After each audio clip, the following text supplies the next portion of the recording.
It's stylistically designed to be that way, and you can't undo that, but we can diminish the effects of it. Radio Free Intimate episode 298. I'll be talking about a really divisive band this time around, and one perfect for Halloween. It's, depending on who you ask, New York's finest, Mortician. 아, 이거는 못 고르지. No, I'm not just doing a Mortician episode in a cynical attempt to counterbalance the idle onslaught from last week. If anything, honestly, I'd say Mortician is a much more controversial topic than even Necronomidol. This particular death grind band is so polarizing that you can kind of graph out the scene's general appraisal of their material on a bell curve. Way over on the left, you have people that probably aren't thinking about the music too much. They just want to hear something really brutal, and Mortician definitely fits the bill. Way over on the right, you have the learned elders, your orb ponderers, your enlightened death metal wizards, people that did so much thinking about what death metal means as a genre that they actually came back around to seeing Mortician as some kind of high art. And then in the middle of the bell curve, you got everybody, it's like, these friggin' samples are too long, I don't like this drum machine, these riffs are stupid, guitars are too friggin' distorted, I can't tell what's going on, this band sucks. And if you find yourself in the middle of that bell curve like so many people do, I would advise you to keep watching or listening to this episode, because I was one of you once. Remember when I told you we're not so different, you and I? We're not so different, you and I. See? I did say that. Very clever. But I came around on Mortician. If you're gonna get into Mortician, you might as well start with the title track off of 1998's Zombie Apocalypse. It's got all the Mortician staples. It's got the long-ass sample in the intro. Something my granddaddy used to tell us. You know Macumba? Voodoo. Granddad was a priest in Trinidad. Used to tell us, when there's no more room in hell, the dead will walk the earth.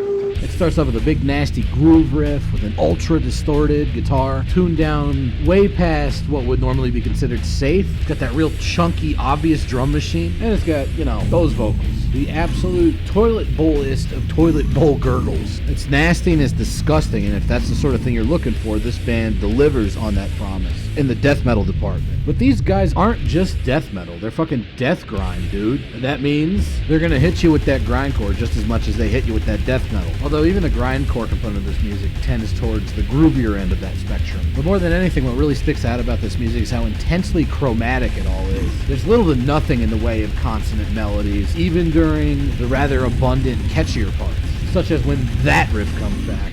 You know, that riff, the big groove one, with Roger Beaujard shaking and bending those guitar strings in a way that can only work because the guitar is so down-tuned. But speaking of these kind of groove riffs, specifically in the New York death metal context, a lot of people tend to slander this particular subgenre of death metal by saying some very unkind things. They drive me to drink! Specifically that they're wiggerish or new metal-y. Now, particularly with Mortician, I do not believe that to be the case. And to demonstrate my point, here are three seemingly unrelated yet similar riffs from three 80s bands. The first one being Celtic Frost.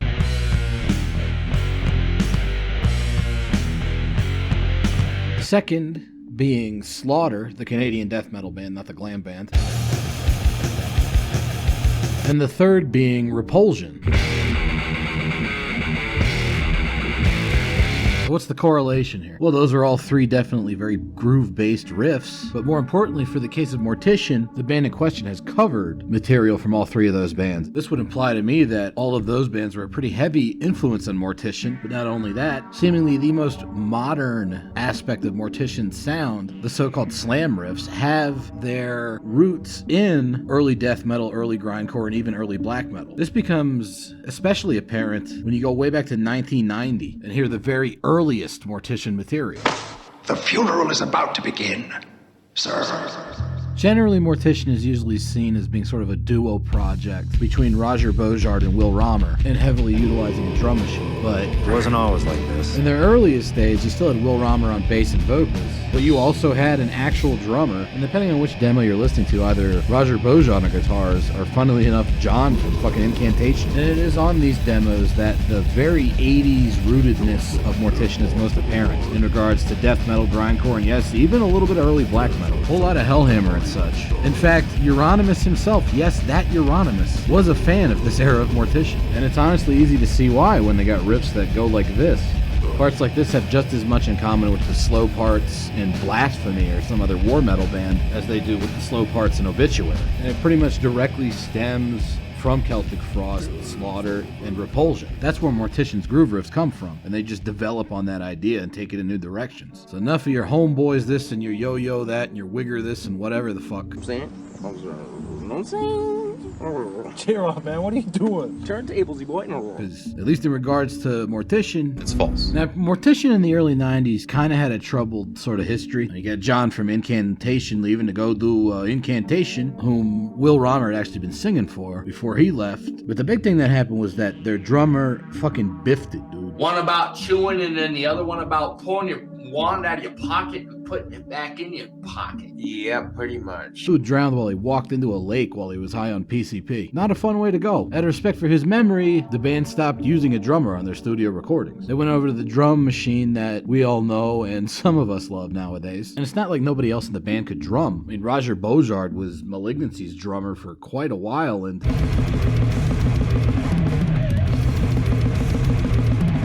he did a pretty damn good job there. He clearly knows what he's doing. No, the lack of a drummer, the drum machine thing, that's a conscious choice. And it really colors the sound of Mortician going forward. Because once they pick up that drum machine, their riffing style changes up too. It still has all those old 80s black metal, death metal, and grindcore elements, but it becomes considerably more dehumanized and warped sounding. The debut of this new sound came about in 1995 with their House by the Cemetery EP, which funnily enough seems to be one of the releases that people that hate Mortician but feel like they need to like one or two albums consider to be good. I'd say funny enough because this is by far the nastiest and just most deranged and inaccessible Mortician ever sounded. I feel like people picked this one as, oh, the one good Mortician release rather arbitrarily without really thinking about it. I like the death. I like the misery. I like this one! Awesome cheese grater bass intro, very much in the Repulsion vein. And then those disgusting guitars kicked in with the most blown out, alienated sound possibly that I've ever heard on a death metal album. Really dark, misanthropic stuff. This might be their most hateful sounding release, and I think far from being a hindrance, the drum machine actually complements that feeling. It sounds inhuman, as it should. All of this music sounds inhuman, and the drum machine is honestly an integral component of that. I mean, it helps that it's programmed by somebody that has a lot of drumming knowledge, so that keeps it from sounding too far-fetched, but you gotta have that inhumanly fast, repetitive blasting for Mortician to work. And work it does, especially when we finally get to their first full-length album, Hacked Up for Barbecue. It keeps that sense of derangement from House by the Cemetery intact, but to that it adds a real sense of darkness. And honestly, this is probably the best Mortician album, and I think even most Mortician fans wouldn't argue with me on that. And it establishes a lot of great Mortician traditions that would continue going forward on their other full-lengths. For instance, the first song, entitled Blood Craving, is something of an epic as far as Mortician compositions go. It's longer, it's a whole lot more dynamic than their stuff usually is. There's a lot more variation to it. Even when they're really jamming on the same riff for a while, they'll always vary up everything going on around it. Whether that means shifting the drum beat or changing guitar picking styles, or sometimes both, like right here. Every Mortician album going forward is going to start off with a longer, more complex song like this. That's just how they do. And it seems to work pretty well for them, so who am I to argue? In these classic sorts of Mortician opening songs, they'll run through all these different variations of the main riff before abruptly shifting into sort of a breakdown session, usually with a nasty groove riff, like this one, which yes, is very stereotypically New York death metal and chunky, but also, even at this late stage of their career, I'd argue that there's a whole lot of Celtic Frost to riffs like these. He even does the Tom G. Warrior style string bends, but that sort of thing takes on an entirely new sonic character compared to where it was at in Celtic Frost due to how down-tuned the guitars are. Second tradition established by Mortician on this album that has been adhered to by them on every album since is the second song is always going to be short, no sample, total grindcore. It's kind of funny that it always works out like this. They always got the longer, more complex song followed up by an uber short song, usually the shortest song of the album. And it'll always have one, maybe two riffs, and that's it. Like you see there, the fucker's already over. However, since this is their first album, it also has a lot of quirky little things that make it unique that they never really experimented with later. And honestly, these are some of the best moments of the album for me. For instance, this is the most notable example of them not only having samples at the start or end of the song, but actually incorporating the samples into the song's overall musical structure. Something I wish they did more often. And again, with the Celtic Frost style breakdown riffs, completely stripped down and deconstructed to their barest forms. Primitive Brutality, which by the way is the name of Roger Bojar's side project and record company. Definitely a fitting title for material of this particular stripe. Other wacky quirks on this album are the fact that it contains a lot of older songs back from the days when they were a more normal sounding death metal band, but they're reworked into these like new industrial grindcore whatever monstrosities. The inclusion of these sorts of songs really contributes to the album's sense of variety, which is not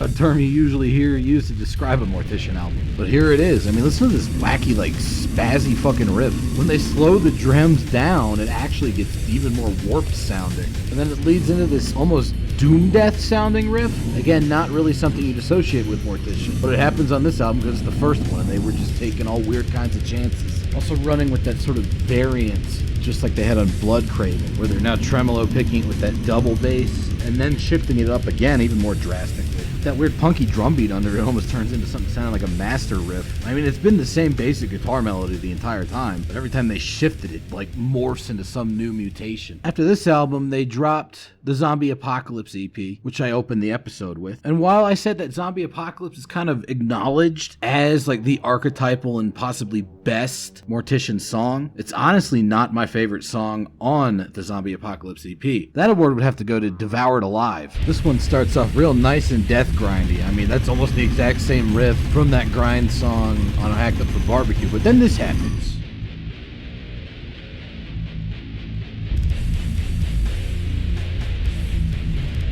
Total perfect caveman groove riff. The fuck you call me? Well, you are a caveman, Sam. Yeah, fucking caveman. Listen, burger boy. If you ever wondered why so many gym rats are in the Mortician, it's because of songs like this. It just really hits the spot when you're lifting weights. Just that immediate neck-snapping contrast between the really fast grind shit and then the really groovy primitive death metal riffs. The main innovation that the Zombie Apocalypse EP brought to Mortician's sound was that they downtuned even more and got more brutal sounding. This trend would continue into their second album, which is the other album of their discography that a lot of people like to hold up as their best album, that being Chainsaw Dismemberment. And while I do prefer Hacked Up for Barbecue to its darker atmosphere and more adventurous songwriting, I will say that Chainsaw Dismemberment is probably their most brutal sounding release. It's definitely their most aggressive. Part of that more aggressive feeling comes from the fact that this is the only Mortician full-length album with a second guitarist on it. In this case, it's Desmond Tolhurst, Roger's co-bandmate from Malignancy, doing the band a solid. But also it's because the guitars are tuned to G, that being the G below the low A that Entombed used.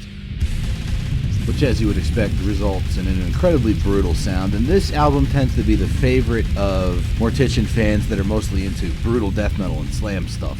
I'd probably put it as maybe like my third favorite, but we'll get to that. So after Chainsaw Dismemberment, Mortician puts out 3 more albums, Domain of Death, Darkest Day of Horror, and Reanimated Flesh, which are usually seen as kind of interchangeable, and yeah, the sound is pretty similar on all of them. If I had to pick a favorite of the 3, it would actually be Darkest Day of Horror, which I know would ruffle some feathers amongst the Mortician faithful. My reasoning for that is, 1, I actually like the overly synthetic sounding production on this album, but number 2, it's because this album, more so than the other 2 that surround it, actually plays with the Mortician formula a little bit. For instance, this song right here, Audra, I would consider to be a slight variation on the classic epic Mortician opening track, like Blood Craving, and it's probably their best opening track to an album for me after Blood Craving. I mean, just listen to those groove riffs. Also check out this dank whammy bar here.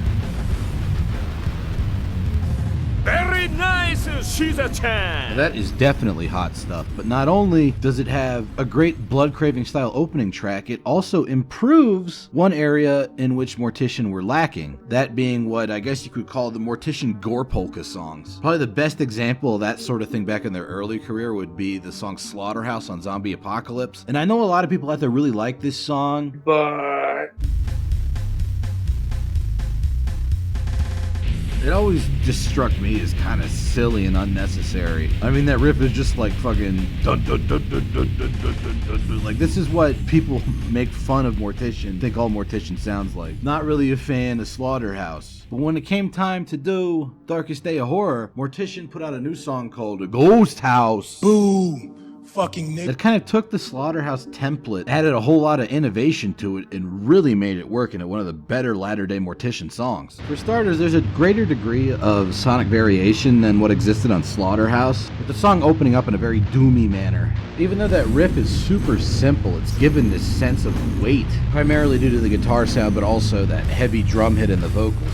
And when it gets to the actual more Slaughterhousey sounding part, it just works way better. Honestly, if this wasn't down-tuned, I bet you could trick somebody into thinking this was an Iljarn riff. It's simple, but it has almost this sense of cosmic significance to it. I don't know if I've ever even seen somebody else talk about the song Ghost House, but it really sticks out in my mind. So there you go, that's a basic summary of what Mortician's about. But why does it matter? I mean, this is all really simple, primitive, gross. It's just a deconstruction of the whole death metal ideal. I mean, what's the artistic relevance here? Why would you listen to something like this over something like Gore Guts? Well, that deconstruction, I believe, is Mortician's primary artistic statement. Because think about it. A lot of the movies they use samples from, often the directors will try to be like big brain smart people and insert some kind of social or political commentary or like weird undertones. I mean, think of Dawn of the Dead and Day of the Dead. Yeah, it's zombies killing and eating people, but then there's also this thing where maybe the zombies stumbling around the mall represent the dangers of consumerism. All the bad guys in Day of the Dead are like this comically overdone caricature of militaristic authority figures that need to be put in their place by a strong woman or whatever the fuck. Mortician looks at all that and just goes, when there's no more room in hell, the dead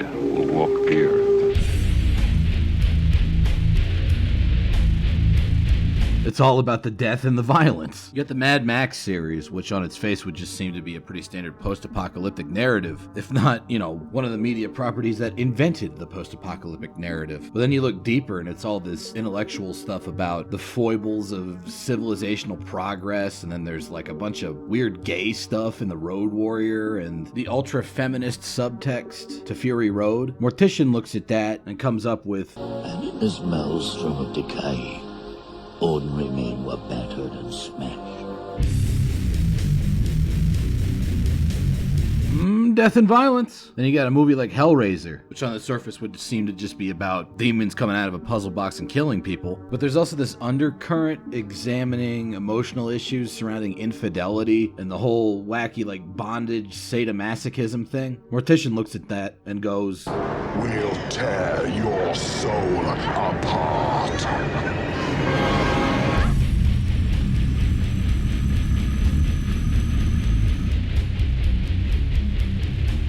Death and violence again. They're cutting through all of the humanist navel-gazing and getting right to the death scenes. They're literally putting the death in death metal. The fact that it's this deconstructed and primitive is the point. That's the artistic statement. I believe the common denominator of the universe is not harmony, but chaos, hostility, and murder. And I think that level of misanthropy might be the whole point behind Mortician. But hey, that's just a theory. A death metal theory. Huh? Oh no.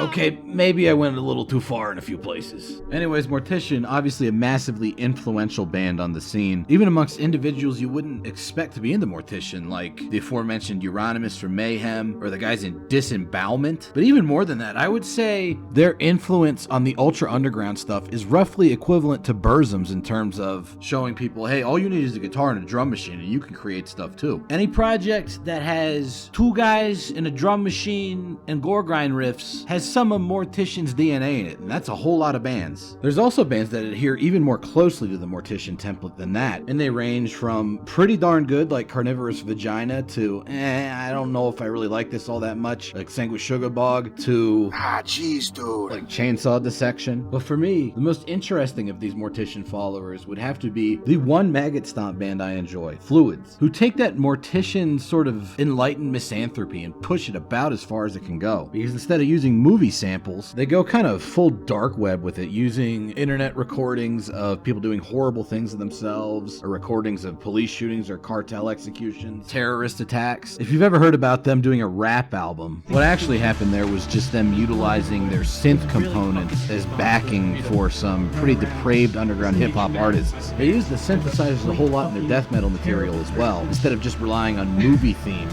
they actually kind of create their own weird John Carpenter-esque soundscapes to put these samples over. But when that death metal finally kicks in, it is pure Mortician worship, and it's done extremely well, absolutely nailing that guitar tone.